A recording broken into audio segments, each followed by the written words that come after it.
প্রিয় শিক্ষার্থীবৃন্দ, কেমন আছো তোমরা? সবাই ভালো আছো আশা করছি। করোনা মহামারীর কারণে দীর্ঘদিন তোমাদের ক্লাস বন্ধ আছে। সে কারণে তোমাদের যে ক্ষতি হচ্ছে সেই ক্ষতিকে পুষিয়ে নেওয়ার জন্য বর্তমান সরকারের পক্ষ থেকে অনলাইন ভিত্তিক ক্লাস ব্যবস্থাকে উৎসাহিত করা হচ্ছে। তারই অংশ হিসেবে আমি আজ দীপক কুমার সাহা, সহকারী অধ্যাপক হিসাব বিজ্ঞান বিভাগ, দিগরাজ ডিগ্রি মহাবিদ্যালয়, মোংলা বাগেরহাট, সেরকম একটি অনলাইন ক্লাস নিয়ে তোমাদের সামনে হাজির হয়েছি। শিক্ষার্থী বন্ধুরা, আজকে আমরা যে বিষয়টি নিয়ে আলোচনা করব সেটি হচ্ছে উচ্চ মাধ্যমিক হিসাব বিজ্ঞান দ্বিতীয় পত্রের অত্যন্ত গুরুত্বপূর্ণ একটি অধ্যায়। এটি চতুর্থ অধ্যায়। এই অধ্যায়ে নামটি কি, আমরা একটু খাতা কলম নিয়ে বসি বন্ধুরা। আমরা এই নামটি আমরা প্রথমে লিখে নিব। অধ্যায়টি আমি এখানে লিখে দিচ্ছি, এটি চতুর্থ অধ্যায়। চতুর্থ অধ্যায়, উচ্চ মাধ্যমিক হিসাব বিজ্ঞান দ্বিতীয় পত্রের চতুর্থ অধ্যায়। আমি আগে থেকে সময়ের স্বল্পতা বিবেচনায় রেখে আমি আগে থেকে এই চ্যাপ্টারটির নাম এখানে লিখে রেখেছি। এখানে চ্যাপ্টারটির নাম হচ্ছে যৌথ মূলধনী কোম্পানির মূলধন। এটিকে সংক্ষেপে অনেকে শেয়ার ইস্যু বলে থাকে। শেয়ার ইস্যু, শেয়ার ইস্যু এই নামেও সংক্ষেপে অভিহিত করা হয়। এই অধ্যায়টি গুরুত্বপূর্ণ এই কারণে যে এখান থেকে সিকিউ এমসিকিউ উভয় অংশেই প্রশ্ন সেট হয় এবং এই অধ্যায়টি পরবর্তী ক্লাস অর্থাৎ স্নাতক পর্যায়ে পাঠ্যসূচির অন্তর্ভুক্ত আছে। এ কারণে এই অধ্যায়টি অত্যন্ত গুরুত্বপূর্ণ এবং সেই গুরুত্ব বিবেচনায় রেখে তোমরা এটিকে ক্লাসটিকে ফলো করবে এবং অধ্যায়টিকে গুরুত্ব সহকারে তোমরা অনুধাবন করবে এবং শিখবে। এই পরামর্শ তোমাদেরকে আমি দিব। তো যাই হোক, আজকে আমরা যে অধ্যায়টি নিয়ে আলোচনা করছি, এই অধ্যায়ের শিক্ষণফল কি, আমরা কি শিখব, এই অধ্যায়টি এই ক্লাসটি করে আমরা আসলে কি শিখতে চাচ্ছি, তো সেখানে শিক্ষণফলকে আমি এখানে লিখে রেখেছি। তোমরা দেখো, সমহার, অধিহার ও অবহারে শেয়ার ইস্যু সংক্রান্ত হিসাব রক্ষণ করতে পারবে। অর্থাৎ এই ক্লাসটি যদি তুমি সঠিকভাবে অনুধাবন করতে পারো, এই ক্লাস শেষে তুমি সমহার, অধিহার এবং অবহারে শেয়ার ইস্যু কীভাবে করতে হয়, এর হিসাব রক্ষণ কীভাবে করতে হয়, সেটি তুমি করতে পারবে। যাই হোক, এই শিক্ষণফলকে সামনে রেখে আমরা ধীরে ধীরে আমাদের বিষয়ের অভ্যন্তরে প্রবেশ করতে যাচ্ছি। তো আমি আলোচনার শুরুতে বলছিলাম যে যৌথ মূলধনী কোম্পানির মূলধন, এটিকে অনেকে সংক্ষেপে শেয়ার ইস্যু বলে থাকে। তাহলে এটিকে যদি শেয়ার ইস্যু বলা হয় তাহলে আমাদের জানতে হবে শেয়ার বলতে কী বোঝায়। শেয়ার আমরা একটু সংক্ষেপে জেনে নিব শেয়ার বলতে কী বোঝায়। যৌথ মূলধনী কোম্পানি তার মোট মূলধনকে কতগুলো সমমূল্যের ছোট ছোট ভাগে ভাগ করে, এর প্রত্যেকটা ভাগকে শেয়ার বলে। যৌথ মূলধনী কোম্পানি তার মোট মূলধন অর্থাৎ অনুমোদিত মূলধনকে কতগুলো সমমূল্যের ছোট ছোট ভাগে ভাগ করে, এর প্রত্যেক ভাগকে শেয়ার বলে। যেমন ধরি এক্স কোম্পানি, একটি যে কোনো একটা কোম্পানি, এক্স কোম্পানি লিমিটেড, এদের মোট অনুমোদিত মূলধন 1 লক্ষ টাকা। কোম্পানি এটিকে 10,000 ভাগ করলো, এক ভাগে পড়ে 10 টাকা। এই যে 10 টাকা পড়লো, এই 10 টাকাকে বলা হচ্ছে শেয়ার। এখানে এক্স কোম্পানি লিমিটেডের এক একটা শেয়ারের মূল্য হবে 10 টাকা এবং কোম্পানির শেয়ারের সংখ্যা হবে 10,000। কোম্পানি 10 টাকা মূল্যের 10,000 শেয়ার বিক্রয় করে মোট 1 লক্ষ টাকা মূলধন সংগ্রহ করতে পারবে। এই অনুমতি কোম্পানিকে দেওয়া হয়েছে। এটিকে বলা হয় অনুমোদিত মূলধন বা নিবন্ধিত মূলধন বা মোট মূলধন। যাই হোক, আমরা শেয়ার সম্পর্কে জানলাম। এবার আমাদের আরও কয়েকটি শব্দ জেনে নিতে হবে, যেটি আমরা শিক্ষণফলের মধ্যে লিখেছিলাম। সমহার, সমহার, সমহার বলতে কি বোঝায়? অধিহার, অধিহার বলতে কি বোঝায় এবং অবহার বলতে কি বোঝায়, একটু আমাদের জেনে নিয়ে তারপরে আমরা গাণিতিক সমস্যায় প্রবেশ করব। সমহার, দেখো আমি একটু আগে ওখানে লিখেছিলাম এক্স কোম্পানি লিমিটেডের এক একটা শেয়ারের মূল্য 10 টাকা।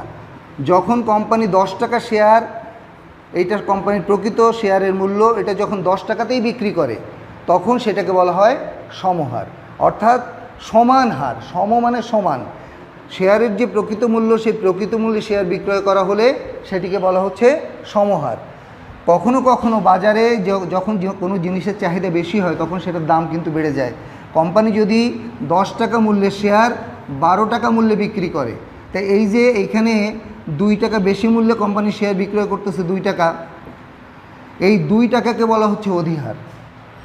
10 টাকা শেয়ারের প্রকৃত মূল্য, কোম্পানি শেয়ারগুলো বিক্রয় করতেছে, ইস্যু করতেছে 12 টাকা করে, এখানে 2 টাকা বেশি নিচ্ছে, এই 2 টাকাকে বলা হচ্ছে অধিহার। অধি মানে অধিক, এখানে বেশি নেওয়া হচ্ছে। অবহার, কখনো কখনো যদি কোম্পানি নির্ধারিত মূল্যে শেয়ার বিক্রয় করতে যেয়ে দেখে যে শেয়ারগুলো নির্ধারিত মূল্যে বিক্রয় করা সম্ভব হচ্ছে না, সেক্ষেত্রে কোম্পানি কিন্তু শেয়ারগুলো কম মূল্যে বিক্রি করতে বাধ্য হয়। কোম্পানির শেয়ারের মূল্য 10 টাকা, কোম্পানি 9 টাকা মূল্যে এটা বিক্রি করতে বাধ্য হলো। এই যে 1 টাকা কম মূল্যে শেয়ারগুলো বিক্রি করা হলো, এই 1 টাকাকে বলা হচ্ছে অবহার। তাহলে আমি আশা করছি শিক্ষার্থী বন্ধুরা তোমরা বুঝতে পেরেছো, সমহার মানে সমান হার, অধিহার মানে অধিক হার, অবহার মানে কম হার। এই সমহার, অধিহার এবং অবহার সম্পর্কে আমার মনে হয় তোমাদের কনসেপশন ক্লিয়ার হয়েছে। যাই হোক, এবার পরবর্তী পর্যায়ে আমরা একটি গাণিতিক সমস্যা দেখব এবং সেটির সমাধান করার চেষ্টা করব। আমি আগেই বলেছি যে আমাদেরকে সময়ের বিবেচনা রাখতে হচ্ছে। সময়কে বিবেচনায় রেখে আমরা আগে থেকে কিছু কাজ এখানে এগিয়ে রেখেছি। দেখো এখানে তোমাদের জন্য একটু অঙ্ক, এখানে গাণিতিক সমস্যা আমি এখানে লিখে রেখেছি, আমি একটু পড়ি। অনন্যা কোম্পানি লিমিটেড প্রতিটি 10 টাকা মূল্যের 10,000 শেয়ারে বিভক্ত 1 লক্ষ টাকা অনুমোদিত মূলধন নিয়ে নিবন্ধিত হলো। অর্থাৎ এই কোম্পানি মোট 10,000 শেয়ার বিক্রি করার ক্ষমতা রাখে এবং এদের এক একটা শেয়ারের দাম হচ্ছে 10 টাকা। এদের প্রতিটা শেয়ারের মূল্য 10 টাকা, এরা বিক্রি করতে পারবে, বিক্রয় করতে পারবে 10,000 শেয়ার এবং তাতে তাদের মূলধন দাঁড়াবে 1 লক্ষ টাকা। এই যে এইটাকে বলা হচ্ছে অনুমোদিত মূলধন। অনুমোদিত মানে যার অনুমোদন আছে, যতটুকু অনুমতি আছে সেইটুকুকে বলা হচ্ছে অনুমোদিত মূলধন। এই 10 টাকা মূল্যের 10,000 শেয়ার থেকে কোম্পানি কি করছে, কোম্পানি এর 7,000 খানি শেয়ার, আমরা একটু মনে রাখার চেষ্টা করব, 7,000 খানি শেয়ার বিক্রয়ের জন্য 2 টাকা অধিহারে ইস্যু করে। কোম্পানি 7,000 বিক্রি করতে যাচ্ছে, এদের বিক্রয় করার ক্ষমতা আছে 10,000, এরা বিক্রি করতে চাচ্ছে 7,000, আর শেয়ারগুলো বিক্রি করা হচ্ছে 2 টাকা অধিহারে, অর্থাৎ 10 টাকা শেয়ার এখানে 2 টাকা বেশি দামে বিক্রি করার সিদ্ধান্ত কোম্পানি গ্রহণ করেছে। 8,000 খানি শেয়ারের আবেদন পাওয়া গেল। কোম্পানি বিক্রয় করতে চেয়েছিল 7,000, কিন্তু আবেদন পাওয়া গেছে 8,000। বিভিন্ন জায়গা থেকে আবেদন পড়ে, এই আবেদনগুলো গুণে দেখা গেল যে কোম্পানির শেয়ার বিক্রয়ের জন্য, শেয়ার ক্রয়ের জন্য জনসাধারণ 8,000টি আবেদন দাখিল করেছে। অতিরিক্ত আবেদনের টাকা ফেরত দেওয়া হলো। অতিরিক্ত আবেদন কোনটা? এরা বিক্রয় করতে চায় 7,000 শেয়ার, আবেদন পাওয়া গিয়েছে 8,000 শেয়ার। এই 8,000 শেয়ারের যে আর 7,000 শেয়ারের যে পার্থক্য 1,000 শেয়ার, এই 1,000 শেয়ারের যে টাকা, এই টাকাটাকে বলা হচ্ছে তোমার অতিরিক্ত টাকা, অতিরিক্ত আবেদনের টাকা। এই অতিরিক্ত আবেদনের টাকা কোম্পানি কি করলো? ফেরত দিয়ে দিল। তাহলে অতিরিক্ত আবেদন যদি ফেরত দিয়ে দেয়, বাকি যে 7,000, সেই 7,000 শেয়ার কিন্তু কোম্পানি বিক্রয় করলো, অর্থাৎ ইস্যু করলো। কোম্পানি 7,000 শেয়ার ইস্যু করলো আর 1,000 শেয়ারের টাকা কোম্পানি ফেরত দিল। এখানে একটি বিষয়ে তারপরে লেখা আছে, দেখো, কোম্পানি শেয়ারের মূল্য এককালীন গ্রহণ করে। এই শব্দটি কোনো কোনো অঙ্কে অন্য ভাষায়ও থাকতে পারে। কোম্পানির শেয়ারের মূল্য এককালীন প্রদেয়, এরকম কথা থাকতে পারে, একই কথা। এককালীন প্রদেয় বা এককালীন গ্রহণ করে, একই কথা। এই কথাটা একটি বিশেষ গুরুত্ব বহন করে। আমরা যখন অঙ্কের সমাধান করব তখন এই কথাটি আমাদের প্রয়োজন হবে, আমরা এই কথাটি তখন স্মরণ করব। কারণ কোনো কোনো দেশ আছে যেখানে এই শেয়ারের যে মূল্য, অর্থাৎ এই 10 টাকা শেয়ার 2 টাকা অধিহার, অর্থাৎ টোটাল 12 টাকায় বিক্রি করা হচ্ছে। এই 12 টাকা কয়েকটি কিস্তিতে কোনো কোনো দেশ গ্রহণ করে, কিন্তু আমাদের দেশে এখন কিন্তু এই সিস্টেম নাই। আমাদের দেশে শেয়ারগুলো এককালীন টাকা পরিশোধ করে ক্রয় বিক্রয় হয়। এই জন্য এককালীন কিভাবে শেয়ার ইস্যু সংক্রান্ত হিসাব রক্ষণ করতে হয় আমরা সেটির উপর গুরুত্ব দেব এবং সেটি শিখব। তোমাদের পরীক্ষাতেও আশা করছি এই ধরনের অঙ্ক পড়বে। এখানে দেখো আমি নিচে লিখেছি করণীয়, আমাদের কি করতে হবে। আমাদের এইটার হিসাব আমরা বেসিক অ্যাকাউন্টিং কিন্তু শিখতেছি। আমরা এই যৌথ মূলধনী কোম্পানির মূলধনে শেয়ার ইস্যু সংক্রান্ত বেসিক অ্যাকাউন্টিং শিখতেছি। যখন তুমি সৃজনশীলে যাচ্ছ তখন কিন্তু এই বেসিক অ্যাকাউন্টিং যদি তোমার জানা থাকে, বেসিক জিনিসটা জানা থাকে, কখনো কখনো এইভাবেই ক খ গ এইভাবেই কিন্তু সৃজনশীলেও পড়ে, আবার এর অংশবিশেষ সৃজনশীলে পড়বে। তা আমরা বেসিকটা যদি জানতে পারি আমরা সৃজনশীলের উত্তরও আমরা দিতে পারবো। তো এইটা আমরা মনে রাখলাম অঙ্কটা। এইবার আমরা এটা সমাধান করার চেষ্টা করব। আমি একটু মুছে দিই।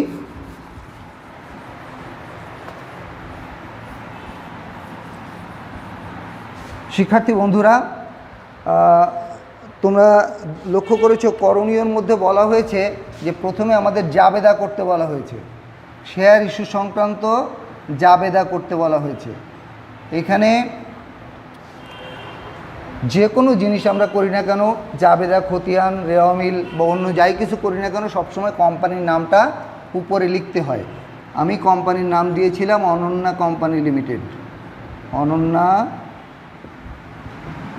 কম লিমিটেড, এইটা আমরা উপরে লিখব। এরপরে তোমরা জানো যে জাবেদার জন্যে মোট 5টা ঘর হয়।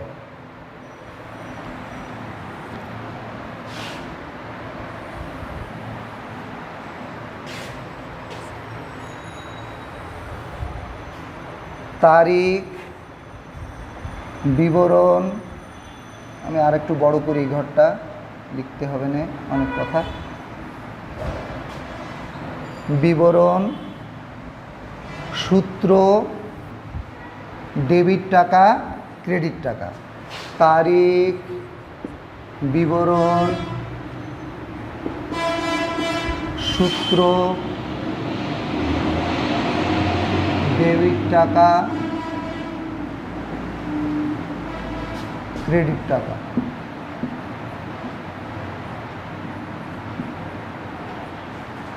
দেখো এইবার আমরা এই যে জাবেদার যে বেসিক স্টক, এইখানে কিন্তু অনেক বইয়ে খতিয়ান পৃষ্ঠা লেখা আছে।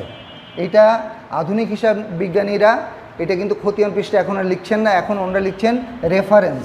রেফারেন্সের বাংলা করলে হয় সূত্র, আমরা এটিই ব্যবহার করব। আর কোনো রাইটার তার বইয়ের মধ্যে এইখানে আর একটা বাড়তি ঘর করে সেইখানে হিসাব নিকাশগুলো দেখানোর চেষ্টা করেছেন। আমরাও একটু সুবিধার জন্য এখানে একটু ঘর রাখতে পারি। এইটা কিন্তু আমার জাবেদার ঘরের সাথে রিলেটেড না, এখানে ফাঁকা থাকবে। অনেকে একসাথে টেনে দেয়, আমরা মার্কও দিই অনেক সময়, কিন্তু আসলে এইটা জাবেদার ছকের কোনো অংশ না, এটা বাড়তি অংশ। এই জন্য এই ছকটাকে যদি আমরা আঁকতে চাই, রাখতে চাই, তাহলে আমাদের কিন্তু বাইরে রাখতে হবে। এটার নাম হচ্ছে খসড়া।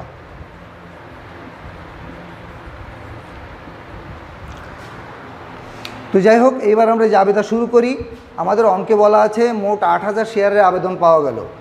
যখন আমি যে ওখানে মার্ক করেছিলাম যে এককালীন প্রদেয়, বিষয়টা আমার মনে রাখার কথা বলছিলাম, যখন এককালীন প্রদেয় হয় তখন বেসিক জাবেদায় এন্ট্রি হয় 2টি। একটি হচ্ছে আবেদনের টাকা পাওয়ার জন্য, আরেকটি হচ্ছে আবেদনের টাকা মূলধনে পাঠানোর জন্য। আবেদনের টাকা পাওয়ার জন্য, আবেদনের টাকা মূলধনে পাঠানোর, এই 2টা এন্ট্রি হয়। আর কোনো অঙ্কে যদি অতিরিক্ত আবেদন পাওয়া যায় সেক্ষেত্রে আরেকটি এন্ট্রি বেশি হয়। তা আমরা প্রথমে সব অঙ্কে, যতগুলো অঙ্ক, সেটা সমহার, অধিহার, অবহার, যেভাবেই করি না কেন, প্রথম এন্ট্রিটা সব অঙ্কে একই হয়। কি হয়? ব্যাংক হিসাব ডেবিট,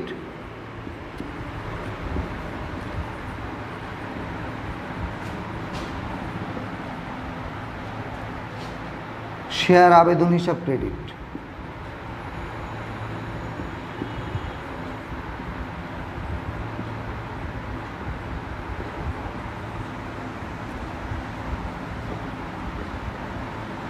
আচ্ছা, এইখানে টাকাটা কিভাবে বসবে? আমরা বলছি সেই খসড়ার ঘর আমরা এটাকে ব্যবহার করতে পারি। 8,000 শেয়ারের আবেদন পাওয়া গেল। আমরা দেখছি শেয়ারের মূল্য 10 টাকা, 2 টাকা অধিহারে বিক্রয় করা হয়েছে। সেক্ষেত্রে শেয়ারের মূল্য আছে 12 টাকা। তাহলে এইটা গুণ করে এখানে টাকাটা বসবে। 8 12 96,000।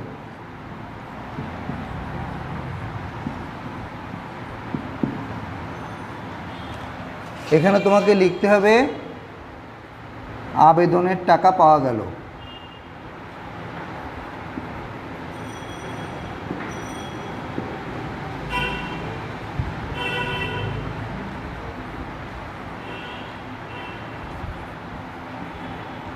দেখো, কোনো কোনো বইয়ের মধ্যে এর আগে যেহেতু শব্দটা লেখা আছে বা যেহেতুর চিহ্ন এরকম চিহ্ন দেওয়া আছে, এইটা আগে দিত, এখন আর এটার প্রয়োজন নেই। এমনকি কোনো কোনো রাইটার, বিদেশি রাইটারে এই ব্যাখ্যা লেখারও প্রয়োজন নাই বলে মত প্রকাশ করতেছেন। তারপরেও আমরা অত বড় ক্লাসে না, আমরা একটু ছোটো ক্লাসে পড়ি, আমরা ব্যাখ্যাটা লিখব। তা আমরা এখানে কি লিখব, যেহেতু টেহেতু ওগুলো দেওয়ার দরকার নেই, আমরা লিখব আবেদনের টাকা পাওয়া গেল। সংক্ষেপে এই কথাটা লিখব। ইচ্ছা করলে এটা আরও অনেক বড় করে লেখা যায়। কি লেখা যায়, আমরা লিখতে পারতাম প্রতিটি 12 টাকা 10 টাকা মূল্যের শেয়ার, 2 টাকা অধিহার সহ মোট 8000খানি শেয়ারের আবেদনের টাকা পাওয়া গেল। এই কথাটা আমরা লিখতে পারতাম। ওর জন্য আমার কিন্তু বাড়তি কোনো মার্ক আমাকে স্যাররা দিতেন না। কাজেই আমরা সংক্ষেপে লিখব। কি লিখব, আবেদনের টাকা পাওয়া গেল। এর দ্বিতীয় এন্ট্রি হবে, এই আবেদনের টাকাকে মূলধনে পাঠাতে হবে। এখন মূলধনে পাঠানোর জন্য এন্ট্রি হবে শেয়ার আবেদন হিসাব ডেবিট,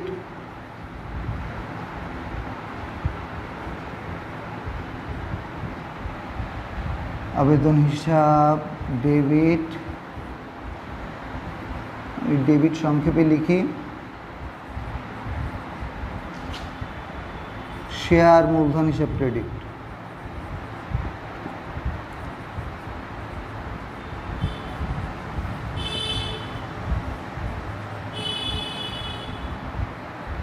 আমি এখানে একটু থেমে যাই। আমি এখানে বলছি যে এককালীন শেয়ারের মূল্য যখন গ্রহণ করা হয় তখন দুইটি এন্ট্রি হয়। একটা হচ্ছে শেয়ারের টাকা পাওয়ার জন্য, আবেদনের টাকা পাওয়ার জন্য, আর একটি আবেদনের টাকা মূলধনে পাঠানোর জন্য। অঙ্কটা সমহারের অঙ্ক হোক, অবহারের অঙ্ক হোক বা অধিহারের অঙ্ক হোক, যে অঙ্কই হোক না কেন, এই বেসিক এন্ট্রি কিন্তু সব অঙ্কেই হবে। এইবার যদি এটা সমহারের অঙ্ক হয় তাহলে এই এন্ট্রি এখানেই শেষ, এখানে আর কোনো কিছু ঢুকবে না। এইটা যদি অধিহারের অঙ্ক হয়, অধিহার মানে অধিক হার, এখানে কোম্পানির লাভ হচ্ছে, লাভ বুঝালে ক্রেডিট হয়। অধিহার থাকলে এই অঙ্ক যেহেতু অধিহারের অঙ্ক, এখানে আমরা শেয়ার অধিহার কথাটা ক্রেডিট করব, শেয়ার অধিহার হিসাব ক্রেডিট। যদি এটা অবহারের অঙ্ক হতো, অবহার মানে লোকসান, খরচ বা লোকসান ডেবিট হয়, তো তখন হতো শেয়ার আবেদন হিসাব ডেটর, অবহার হিসাব ডেটর, শেয়ার মূলধন হিসাব ক্রেডিটর। এখানে অধিহার আসতো না।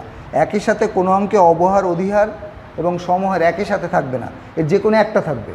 ঠিক আছে, তাহলে আমরা দেখলাম যে আমার বেসিক এন্ট্রি, এই এন্ট্রিটা বিশেষভাবে আমাকে লক্ষ্য করতে হবে এবং এখানেই ভুলটা হয়। এখানে হবে কি, বেসিক এন্ট্রি হচ্ছে শেয়ার আবেদন হিসাব ডেবিট, শেয়ার মূলধন হিসাব ক্রেডিট। যে অঙ্কই পড়ুক না কেন, সমহার, অবহার, অধিহার যাই পড়ুক না কেন, এই এন্ট্রিটাই হবে। এবং অধিহার থাকলে অধিহার ক্রেডিট হবে, অবহার থাকলে অবহার ডেবিট হবে, আর সমহার যদি থাকে তাহলে ওই এন্ট্রি হবে। এবার আমরা টাকা কিভাবে বসাবো? আমরা টাকা বসাবো, আমরা যতগুলো শেয়ার প্রকৃতপক্ষে কোম্পানি ইস্যু করেছিল, অর্থাৎ কোম্পানি যতগুলো শেয়ার বিক্রয় করতে চেয়েছিল, সেই শেয়ারগুলোর আবেদনের টাকা এইখানে শেয়ার আবেদন, এখানে ডেবিট আছে, ক্রেডিট আছে, এখানে শেয়ার আবেদন ডেবিট হচ্ছে। তাহলে এখানে কোন টাকাটা আসতেছে, যতগুলো শেয়ার কোম্পানি বিক্রয় করতে চেয়েছিল সেইগুলোর টাকা। 7000 শেয়ার, 7 বারং 84,000। এই 84,000 টাকার মধ্যে মূলধনে যাবে মূলধনের টাকা, এই 12 টাকা, এই 12 টাকার মধ্যে মূলধনের টাকা আছে 10 টাকা, আর 2 টাকা আছে অধিহারের টাকা। আমরা ওখানে প্রথমেই অঙ্কের মধ্যে বলছি যে এটা 2 টাকা অধিহারে বিক্রয় করা হচ্ছে। কাজেই আমাদের এই 7000 শেয়ারের 10 টাকা করে যাবে আমাদের মূলধনে, আর 7000 শেয়ার 2 টাকা করে যাবে অধিহারে। তাহলে 7 10-এ এখানে হবে 70,000 টাকা, আর অধিহারে যাবে 7 দুগুণে 14,000 টাকা। এখানে আমরা ব্যাখ্যা লিখব, আবেদনের টাকা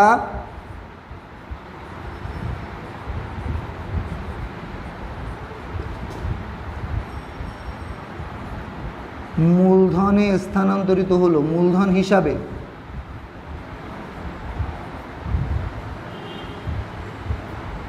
স্থানান্তরিত হলো।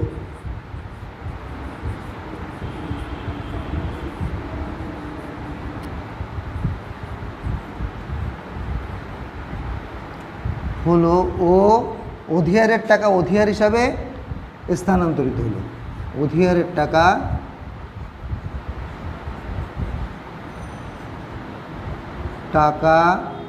আমি এখানে জায়গা নাই, আমি উপরের থেকে মুছে দিয়ে এইখানে মুছে দিয়ে আমরা কিন্তু, অথবা এইখানে আমি লিখে দিচ্ছি উপরে ব্যাখ্যাটা, আবেদনের টাকা মূলধন হিসাবে স্থানান্তরিত হলো এবং অধিয়ারের টাকা অধিয়ার হিসাবে স্থানান্তরিত হলো।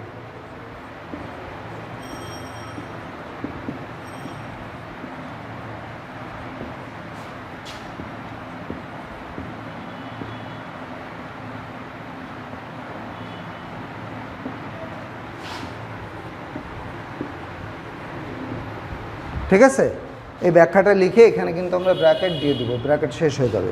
তাহলে এই গেল দুইটা এন্ট্রি, এই দুইটা বেসিক এন্ট্রি সব অঙ্কেই হবে, সমহার অধিহার অবহার সব অঙ্কে হবে। সেক্ষেত্রে অধিহার হলে এখানে অধিহার আসবে, অবহার হলে অবহার ডেবিট হবে, আর সমহার হলে অধিহার অবহার বাদ দিয়ে এই বেসিক এন্ট্রিটা হবে। এটা আমরা মনে রাখলাম।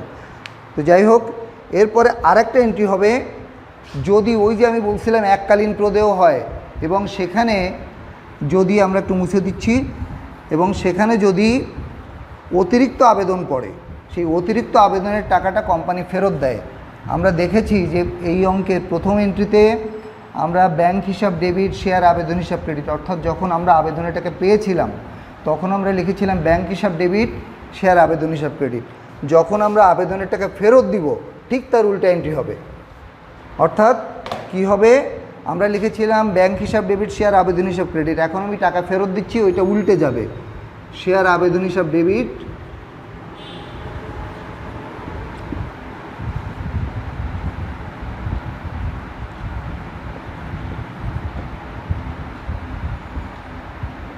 শেয়ার মূলধন হিসাব ক্রেডিট।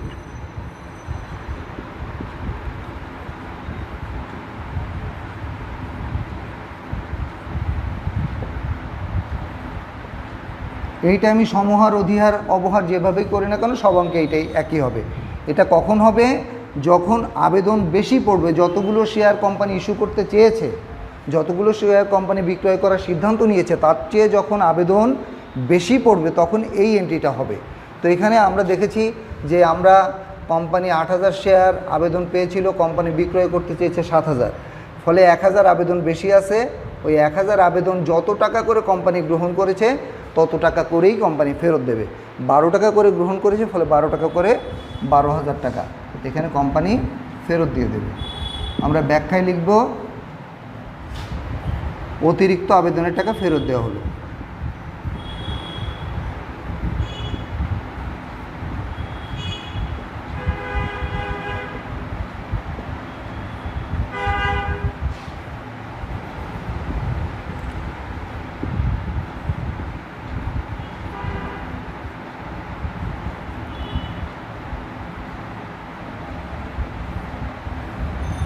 তো এই আমাদের কিন্তু জাবেদা শেষ। এরপরে আমরা চলে যাব আমাদের দ্বিতীয় করণীয়তে। আমরা দ্রুত এটা মুছে দিব এবং আমরা দ্বিতীয়, আশা করি জাবেদা তোমরা বুঝতে পেরেছো। আর যদি বুঝতে অসুবিধা হয় তোমরা এটা রিভিউ করবে, বারবার একবার দুইবার যদি দেখো, আমার মনে হয় সমস্যা থাকবে না। পাশাপাশি তোমরা একটু পাঠ্য বই দেখে নিতে পারো, পাঠ্য বই উদাহরণ দেওয়া আছে, সেগুলোও কিন্তু তোমাদেরকে দেখতে হবে। কোনো একটা জিনিস রিয়ালাইজ করতে গেলে, শিখতে গেলে শেখার ব্যাপারটা খুব স্লো হয়। তোমরা দেখবা যে ক্রিকেট খেলা যখন রিপ্লে করা হয় তখন ওটা কিন্তু স্লো মোশনে দেখানো হয়। স্লো মোশনে দেখানো হয় কেন? শেখার জন্য।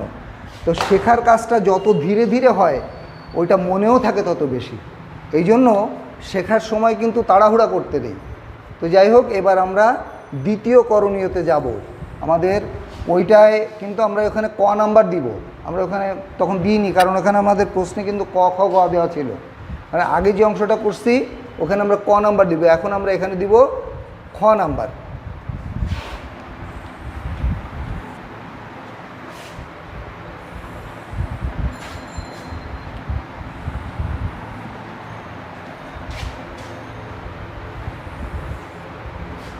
তো বড় না হলেও চলবে, ছোট থাক। তারিখ, বিবরণ, সূত্র, ডেবিট, ক্রেডিট,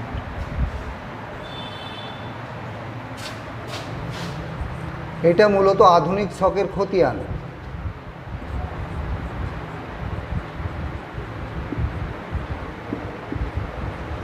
এটা বিবরণও কোনো কোনো বইতে লেখা থাকতে পারে, লিখতে পারো, সমস্যা নাই।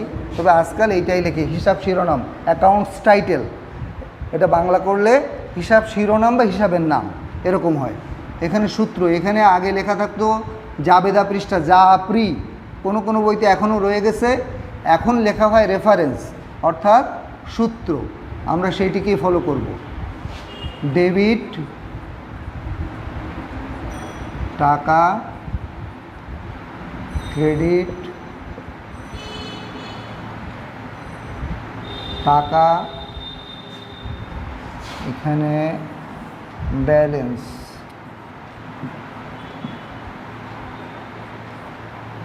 Debit credit. টাকা লিখতে পারি ইচ্ছা করলে, এবং লেখা উচিত। যাই হোক, তাহলে এইটার নাম হচ্ছে, এখন আমাকে 2 নাম্বার কাজ আমরা করতেছি, এটা হচ্ছে ব্যাংক হিসাব। ব্যাংক হিসাব আমরা যে জাবেদা করেছিলাম, জাবেদা থেকে যেভাবে খতিয়ানে পোস্টিং দেয়, অনেকেই তোমরা এখন সেকেন্ড ইয়ারের স্টুডেন্ট, তোমরা জানো এটা হিসাব বিজ্ঞান দ্বিতীয় পত্র। যদিও দ্বিতীয় পত্রের এখন ফার্স্ট ইয়ারেও পড়ানো হয়, তো এটা ম্যাট্রিক লেভেলেও তোমরা করেছো। জাবেদা থেকে খতিয়ানে যেভাবে পোস্টিং দেয় সেভাবে দেবো আমরা। এটার সিস্টেমটা একটু বলে দিই। সিস্টেমটা হচ্ছে, তুমি দেখবা যে তুমি কোন হিসাবটা করতেছো। তুমি করছো ব্যাংক হিসাব, তুমি জাবেদার মধ্যে দেখবা কোন কোন এন্ট্রিতে ব্যাংক হিসাব কথাটা আছে। ব্যাংক হিসাব কথাটা যদি ডেবিট থাকে, টাকা ডেবিটের ঘরে বসবে। ব্যাংক হিসাব কথাটা যদি ক্রেডিট থাকে, টাকা ক্রেডিটের ঘরে বসবে। তা দেখো, প্রথম এন্ট্রিতে আমরা করেছিলাম ব্যাংক হিসাব ডেবিট, শেয়ার আবেদন হিসাব ক্রেডিট। তাহলে ব্যাংক হিসাবে ওখানে ডেবিট আছে, তাহলে টাকা বসবে ডেবিটের ঘরে। ওখানে ছিল টাকা ৯৬,০০০, ঠিক আছে। এইখানে যদি ডেবিটে বসে, এইখানেও বসবে ডেবিটে। লিখব কি? ব্যাংক হিসাব ডেবিট, ওর বিপরীতে যেটা থাকবে সেইটা আমার এখানে লিখতে হবে। কি লিখতে হবে? শেয়ার আবেদন হিসাব। শেয়ার আবেদন হিসাব। ব্যাংক হিসাব ডেবিট আছে, টাকা ডেবিটে বসালাম, লিখলাম তার বিপরীতে যা আছে তাই। এইখানে ডেবিট হলে ব্যালেন্সেও ডেবিট হবে। এইবার দ্বিতীয় এন্ট্রি যেটা করছি, সেইখানে কিন্তু ব্যাংক হিসাবে কোথাও নাই, ডেবিটেও নাই, ক্রেডিটেও নাই। কাজেই দ্বিতীয় এন্ট্রি থেকে কোনো কিছু এখানে আমাদের আসবে না। তৃতীয় এন্ট্রিতে আমরা আবার দেখছি যে ব্যাংক হিসাব ওখানে ক্রেডিট আছে। ব্যাংক হিসাব ক্রেডিট আছে কত টাকা? ১২,০০০ টাকা। এইখানে আমরা ১২,০০০ টাকা ক্রেডিটে লিখব। ব্যাংক হিসাব কথাটা 3 নম্বর এন্ট্রিতে ক্রেডিট করা আছে, এখানে ক্রেডিটে লিখলাম। এইখানে আমি লিখব ব্যাংকের বিপরীতে যা আছে তাই। ব্যাংকের বিপরীতে লেখা আছে শেয়ার আবেদন হিসাব। শেয়ার আবেদন হিসাব।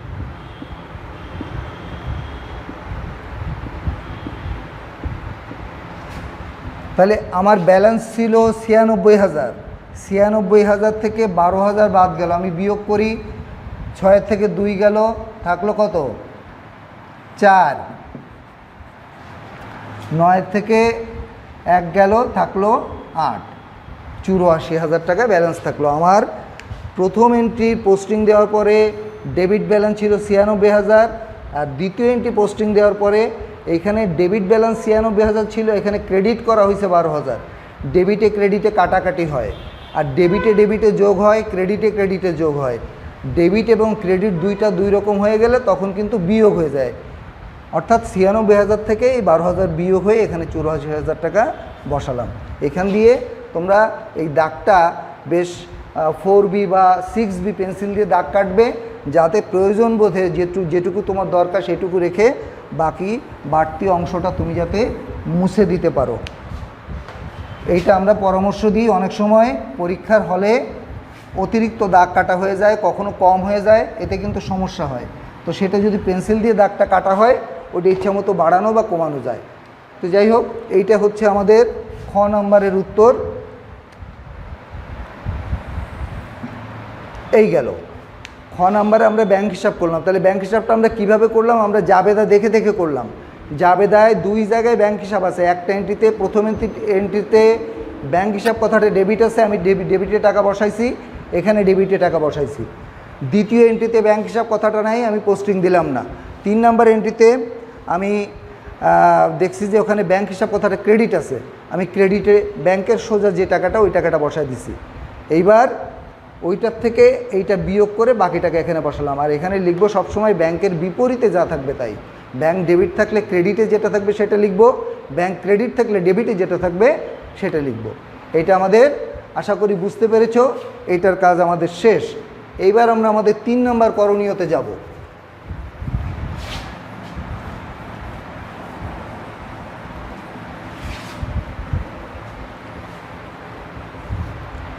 তিন নম্বর করণীয় আর্থিক অবস্থার বিবরণী, গ নাম্বার।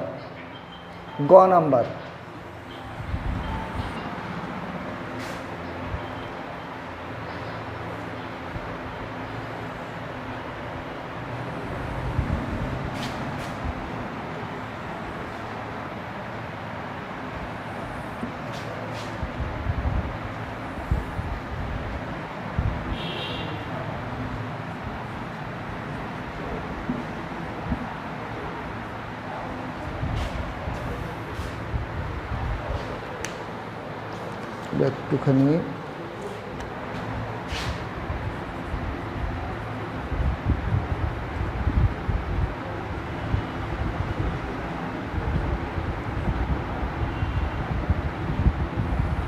প্রথমে আমরা আর্থিক অবস্থার বিবরণী উপরে লিখব অনন্যা কোম্পানি লিমিটেড।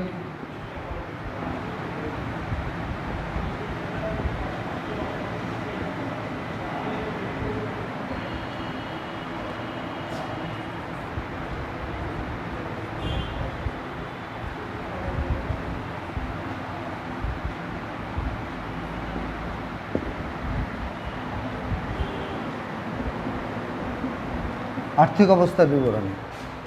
দেখো, সম্পদ সমূহের মধ্যে আমাদের এই অঙ্কে মাত্র একটাই সম্পদ আছে, সেটা হচ্ছে ব্যাংক জমার উদ্বৃত্ত। ওইটা মূলত চলতি সম্পদ, কিন্তু আমাদের উচিত হচ্ছে প্রথমে স্থায়ী সম্পদ লেখা উচিত।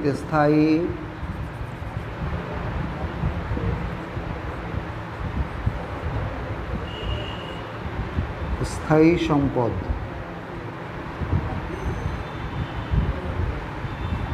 স্থায়ী সম্পদ লিখলাম, এইখানে স্থায়ী সম্পদে কোনো টাকা নাই, ঠিক আছে।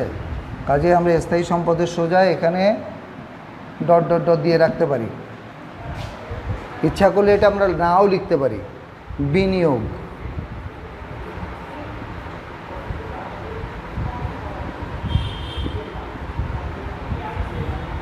বিনিয়োগেও কোনো টাকা নাই, এইটা আমরা ডট ডট দিয়ে রাখবো। এরপরে চলতি সম্পদ।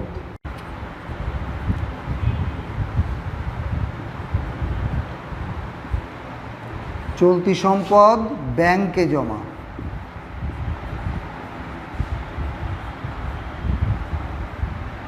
ব্যাংকে জমা আমরা দেখেছি একটু আগে যে খতিয়ান করলাম, ওখানে ব্যালেন্স ছিল 84,000 টাকা। এই 84,000 টাকা আমরা এখানে লিখে দেব। এইবার এই সম্পদ পাশে আমাদের আর অন্য কোনো আইটেম নাই, আমরা এই দাগটা ইচ্ছা করলে নাও দিতে পারি।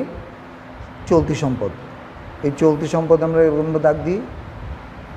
আচ্ছা, তাহলে এইবার আমার যেহেতু এইখানে সম্পদ পাশে অন্য কোনো আইটেম নাই, এই সম্পদের যোগ নামাতে হবে। এইগুলা উপরে কোনো টাকা নেই, একটাই টাকা আছে, ওইটাই যোগে নামবে, 84,000। ঠিক আছে, তাহলে এই সম্পদ সমূহ এই পাশটা আমার হয়ে গেল। এরপরে এর নিচে আমাকে কন্টিনিউ করতে হবে। তোমরা জানো যে আর্থিক অবস্থার বিবরণী খাড়া ছকে করা হয়, এটা পরপর চলে যায়। তো এখানে যেহেতু আমাদের জায়গা নেই, আমরা এটা মুছে দিয়ে এর পরের অংশটা এখানে করব। তোমরা কিন্তু খাতায় নিচে করবে।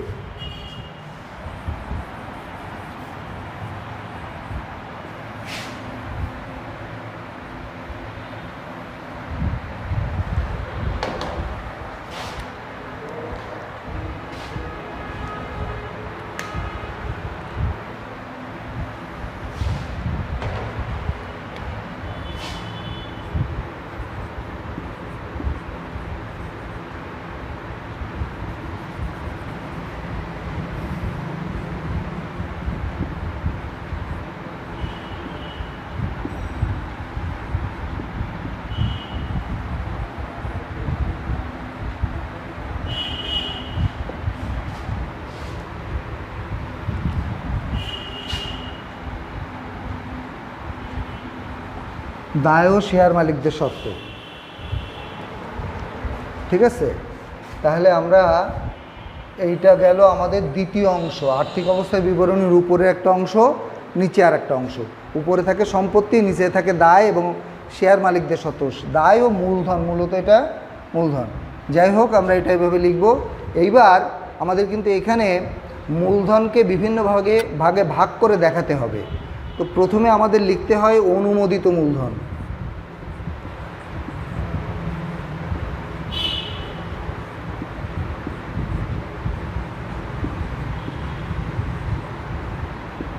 অনুমোদিত মূলধন আমরা এই অঙ্কের মধ্যে দেখেছি যে অনুমোদিত মূলধন পরিষ্কারভাবে প্রথমেই বলা আছে, প্রতিটি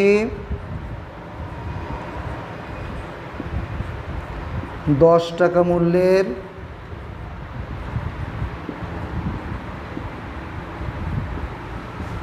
10,000 খানি শেয়ার।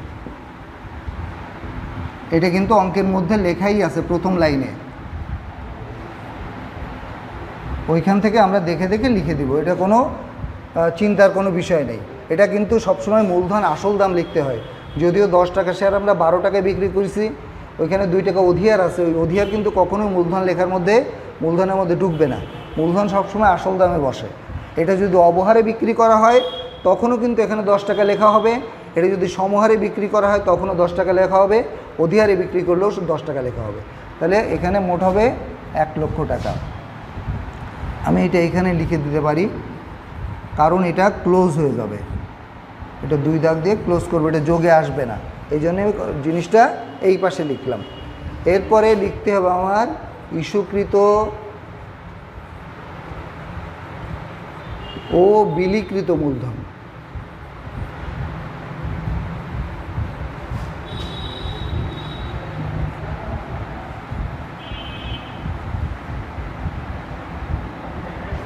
ইস্যুকৃত ও বিলিকৃত মূলধন এইটা কি? এই যে অঙ্কের মধ্যে বলা আছে কোম্পানি এর এই 10,000 খানি শেয়ারের মধ্যে থেকে ওখানে লেখা আছে অঙ্কের মধ্যে যে কোম্পানি এর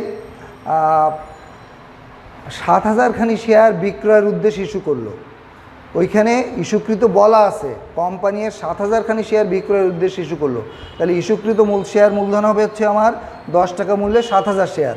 আর বিলি কি?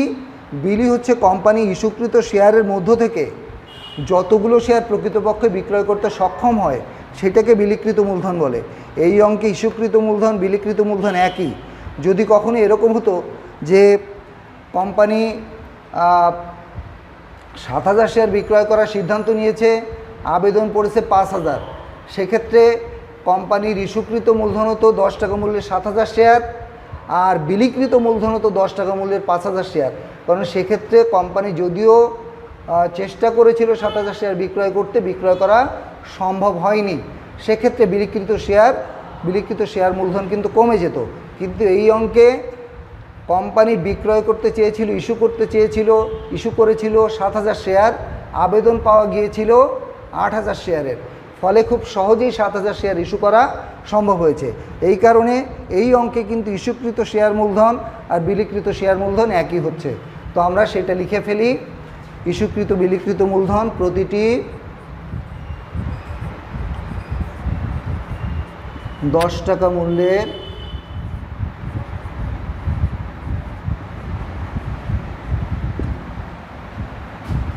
7,000 খানি শেয়ার।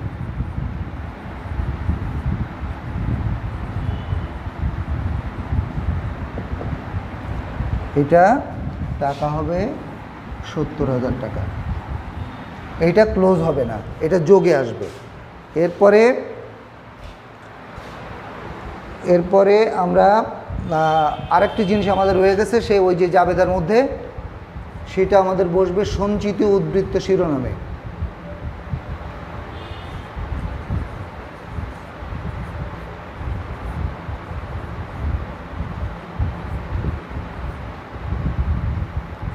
সঞ্চিত উদ্বৃত্তের মধ্যে আসবে শেয়ার অধিহার।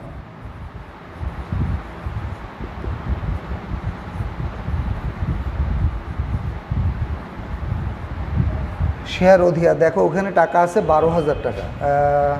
কত আছে ওখানে? আছে তোমার শেয়ারের সংখ্যা হচ্ছে 14,000 টাকা আছে। 7,000 শেয়ার 2 টাকা করে, তাই না? আমরা বিক্রি করছি 7,000 শেয়ার, 2 টাকা অধিহার। তাহলে অধিহার ওইখানে লেখা আছে 14,000 টাকা। বিশ্ববিদ্যালয়গুলোতে এরকম বোর্ড থাকে, এইভাবে ঠেলে ঠেলে উপরের দিকে উঠানো যায়, প্রয়োজনে নামায় নিয়ে আসা যায় বেল্টের মতো। তাতে সুবিধা হয় কি, আগের অঙ্কটা আমি কী লিখছিলাম, ওখানে অঙ্কটা কী ছিল ওটা বোঝানো যায় বা নিজে দেখে নেওয়া যায়। এখানে সম্পূর্ণ মেমোরিতে রেখে আমাদের কিন্তু করতে হচ্ছে। তো ফলে সেই জন্য 7 দুগুণী 14,000 টাকা। আমাদের সেই সুযোগ নাই, এইটা 14,000 টাকাটা একটু উপরে উঠে গেছে, আমরা এই অধিহারে সোজায় লিখব 14,000 টাকা।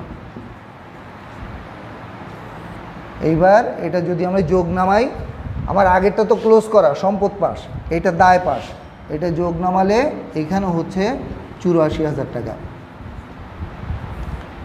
আমি দেখতে পারলাম যে আমাদের সম্পদ পাশের যোগফলও আছে 84,000 টাকা, এবং দায় ও শেয়ার মালিকদের সত্ত্ব সেখানের যোগফল হলো 84,000 টাকা। তাহলে আমরা বুঝলাম যে আমাদের অঙ্কটা করা সঠিক আছে। শিক্ষার্থী বন্ধুরা, তোমাদের জন্য একটি পরামর্শ হচ্ছে যে এই যে চ্যাপ্টারটি আমি আলোচনা করলাম, তোমাদের আগেই বলেছি এই চ্যাপ্টারটি অত্যন্ত গুরুত্বপূর্ণ, এবং এইটা স্নাতক পর্যায়ে, অনার্স পর্যায় পর্যন্ত, স্নাতক পাস এবং অনার্স উভয় কোর্সেই এই অধ্যায়টি অন্তর্ভুক্ত আছে। এবং এই অধ্যায় থেকে তোমাদের পাবলিক পরীক্ষায় সিকিউ এমসিকিউ উভয় অংশেই একাধিক প্রশ্ন থাকে। কাজেই এটাকে গুরুত্বের সাথে তোমরা নিবা, এবং আমার এই ক্লাসটি তোমরা খুব ভালোভাবে যত্ন সহকারে একাধিকবার দেখবা।